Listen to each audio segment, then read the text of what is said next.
Let me talk about the bottom one next, because in many ways, the bottom one is doing what I've just described with the first one, but actually what he's doing is serving local butchers and a couple of local hotels, and he's delivering all the things that group of customers want. And he's achieving a higher market price, but the expectations from those two sets of customers about meeting the standards, not debating the environmental ones, not debating the food standards, not debating, does he have to find his carbon footprint? These customers expect him to. Can he sell them something that's second quality? Absolutely no way. Can he sell them something that varies? Absolutely no way. They're getting, both of those groups of people, and we bank the butchers and the hoteliers, they get involved in understanding what goes on the farm, what happens on the farm. This is far more than what we'd normally see.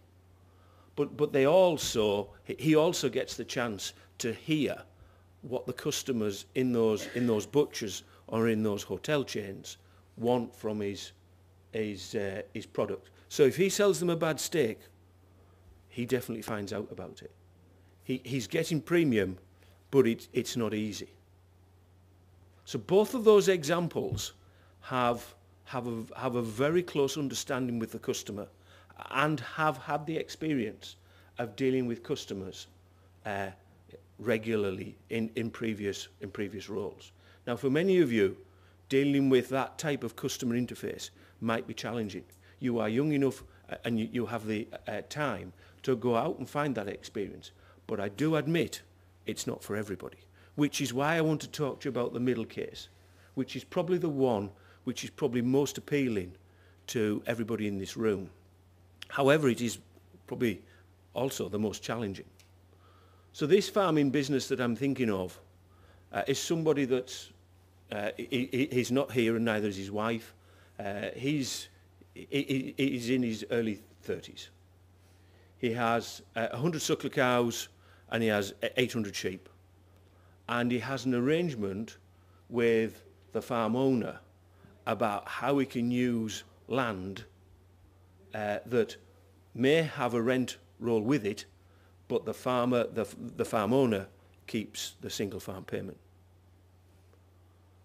Now, when you start and think about what I've just said, there's a flexibility involved. There's building a relationship with somebody else who's not directly involved in the business, but he has the ability to make sure that his farming is absolutely, I would say, it's top 1%. So his grassland management, particularly, is just brilliant, and he knows exactly what he's going to do with his stock, and he works his system in a farming sense, everything that you would know, so that he can benchmark himself and he can use the resources that he's got available to him to literally the best opportunity. Grass is something that he values, and is probably, if he was here talking now, it's probably his greatest resource. So this farmer is generating a profit. He's surplus in cash on an ongoing basis, and he has an excellent business performance, however you look at it.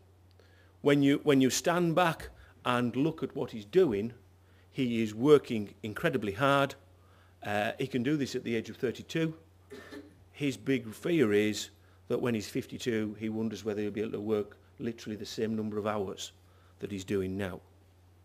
So that's one of the things that he's going to have to try and, if you like, develop the business so that he can expand the business, because at 52 he won't be able to do the physical work that he's doing now.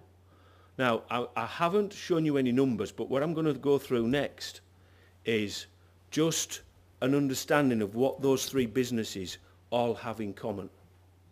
And even the farmer that I've just talked about, his knowledge of the customer is far better than you would expect.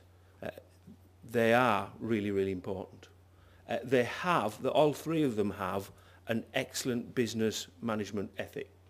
They know their businesses inside out, and they benchmark themselves ruthlessly. These people are open to challenge, and they are open to change, and they are open to opportunity. And they are, each of them, are very strong at delivering what they want to achieve. And if they don't understand something, they go out of their way to find out how they go about doing it. Whether that's skills in the office, software skills, or actually making better silage. These people are, all three of them, are very open to taking on board the best that's available to it. And when I discussed on here the phrase technical brilliance, I really do mean that they are passionate about making sure they can produce as much product as possible for as low cost as possible. Those two things I will develop a little bit more. That is crucial to each business, and I'll explain why in a minute. I've mentioned the ability to take on any new ideas. I think the three businesses that I've talked about are some of the best businesses that I've come across in my whole banking career. I asked each of them if I could use their data, and they said, no, we've developed where we are. You can talk about us, but you can only talk about us. We don't want you to see our data. But I genuinely believe this, ladies and gentlemen, all three businesses, each one of you in this room could achieve. It's about aptitude. And the last thing that I mention, and I haven't left it to the last, it's probably the most important that I'm going to mention. They all use collaboration. So in certain parts of agriculture, that is a bit of a rude word. Cooperating with the neighbour, sharing resource, sharing knowledge, sharing skills, sharing labour. I don't mean sharing the wife. This is really important. This is probably one of the things that they're doing. It's not obvious, but actually gives them the right to be able to harness a real cost of operation. So I hope, ladies and gentlemen, you've started to get the type of thoughts that I want you to go away with. It's not a number. The numbers will change. It's about aptitude and how you approach the business. And all three have a real place going forward. Probably the one that's, as I've said, the one that's going to be in your mind most is the business that focuses on farming. But you still have to know your customer. You still have to know your customer. So what I want to do now is broaden the subject and give you some of the things that I see when I go to see farming businesses where I would say the best operators do. These are standards. These are not aspirations. They become simply good at everything. I deliberately have not said to you lambing percentage or growth rate or how many acres of silage you can cut or yield of grass per acre or hectare. I've deliberately kept away from that. These people, like the best businesses that I see, become very good at everything. And let me turn that the other way around. If they know they're not good at something, that's their first focus. They don't make their successes even stronger. They lift up their weaknesses. And that is a really, really good point. When you look at them and you listen to them about how they benchmark their businesses, variable costs become fixed and the fixed costs become variable. The differences in the businesses that I see between the best and the worst are around how they allocate and use fixed costs, those big, heavy costs that are in the business. I mentioned earlier about technical brilliance. You've got to have low costs of production. I didn't say no costs of production, but they've also got to have a really, really high output. And making sure they can use all the resources, sharing everything else. I mentioned marketing.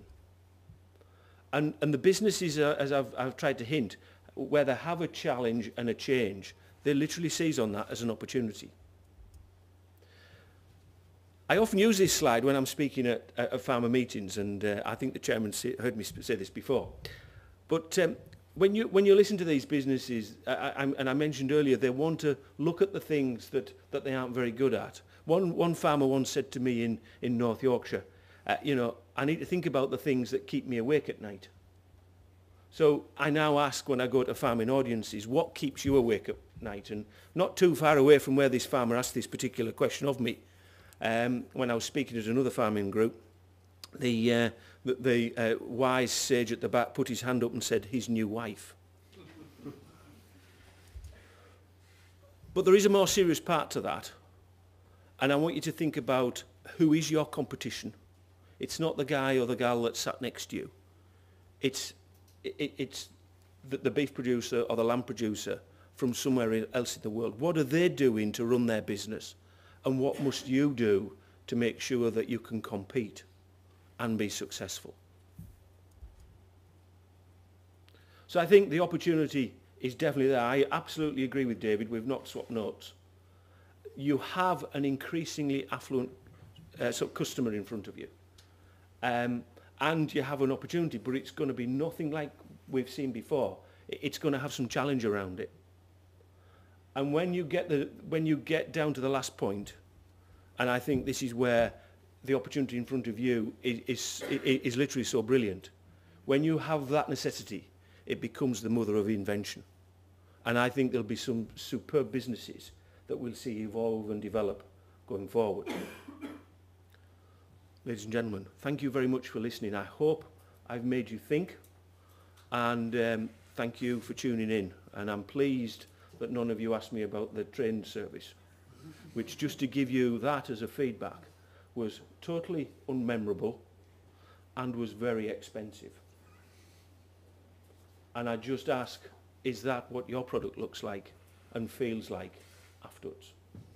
The only time you'd hear me talk about the train service is if something went wrong with it. And again, is that a position where you want to be? So please think about your customer and then think about your business. Ladies and gentlemen, thank you very much.